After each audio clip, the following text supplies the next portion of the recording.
Assalamualaikum warahmatullahi wabarakatuh. Selamat datang di kisah inspirasi kehidupan. Kali ini akan disajikan kisah inspiratif yang faktanya pun sudah terjadi dan semoga menjadi penguat hati Anda. Waspadalah, 3 dosa ini akan Allah segerakan azabnya di dunia. Sebagian besar kita seringkali dipersulit oleh tipu daya yang dengannya menghilangkan kesadaran tentang yang semestinya dikerjakan dan seharusnya ditinggalkan. Jika saja setiap kita kembali pada tuntunan, maka bisa dipastikan tidak ada hal-hal yang sebagaimana sekarang. Betapa kemaksiatan seperti rutinitas, perbuatan tidak pantas menebar berserakan, anak membunuh ibunya, ibu menggugurkan janinnya, kemaksiatan, perzinahan di mana-mana. Sungguh, pertanda akhir zaman semakin terasa dekatnya. Sebab perilaku manusia telah hilang dari fitnah semestinya. Dunia ibarat kebun, yang setiap manusia diberikan kesempatan yang sama untuk mengelolanya. Ingin memilih menanaminya dengan tanaman yang baik, memenuhinya dengan amal kebaikan, atau menjadikannya ladang bagi keburukan dan kemaksiatan. Semua mutlak pilihan.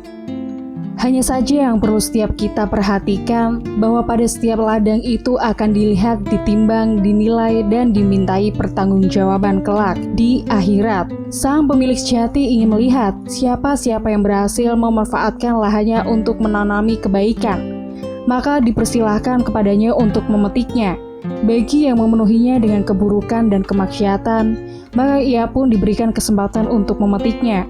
Keduanya akan sama-sama merasakan apa yang telah ditanamnya di dunia lewat surga dan neraka. Meski azab dan siksa sewajarnya ada setelah berakhirnya kehidupan manusia, tetapi tersebab besarnya dosa. Allah pun membuka pintu azab yang bisa saja disegerakan di dunia. Naudzubillah. Sungguh betapa azab Allah teramat pedihnya. Yang pertama, tamak di dunia. Tidak jarang manusia yang terlalu sibuk pada dunianya pikirannya melalui soal harta dan tahtanya. Habis waktu, tenaga, dan hidupnya hanya untuk tujuan sesaatnya. Hampir tidak pernah ia memikirkan masa depan sejatinya. Akhirat sungguh jauh dari upayanya untuk menyiapkan diri. Bila tentang dunia, ia tanpa jeda berusaha. Tapi bila untuk robnya, sungguh berhitung luar biasa. Jika untuk yang maha menciptakan saja kita enggan mendahulukan, maka Allah pun dapat dengan mudahnya mengabaikan. Sebagaimana sebuah peringatan yang jelas tertuding dalam sebuah hadis riwayat Imam Tirmizi. Barang siapa menjadikan akhirat sebagai orientasi hidupnya, maka Allah akan jadikan kekayaan ada dalam hatinya.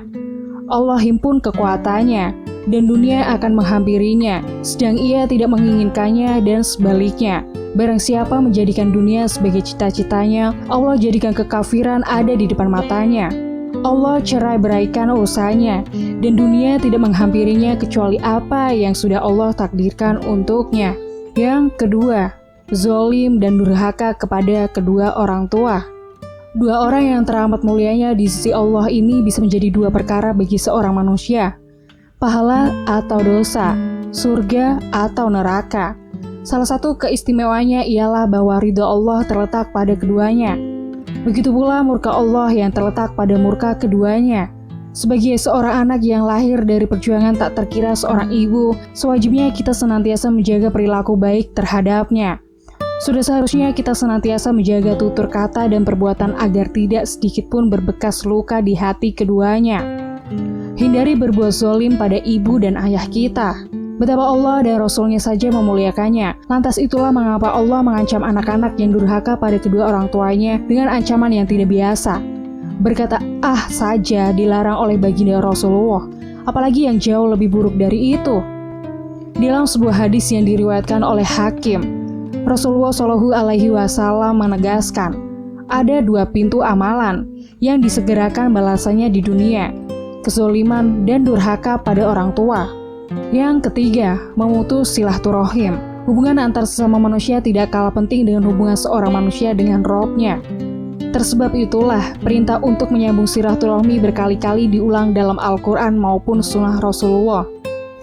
Dalam sebuah hadis Rasulullah mengingatkan, tidaklah sebuah dosa yang lebih pantas untuk disegerakan balasannya di dunia dan juga disimpan di akhirat, dibandingkan dosa memutuskan silaturahim, khianat, dan juga berdusta.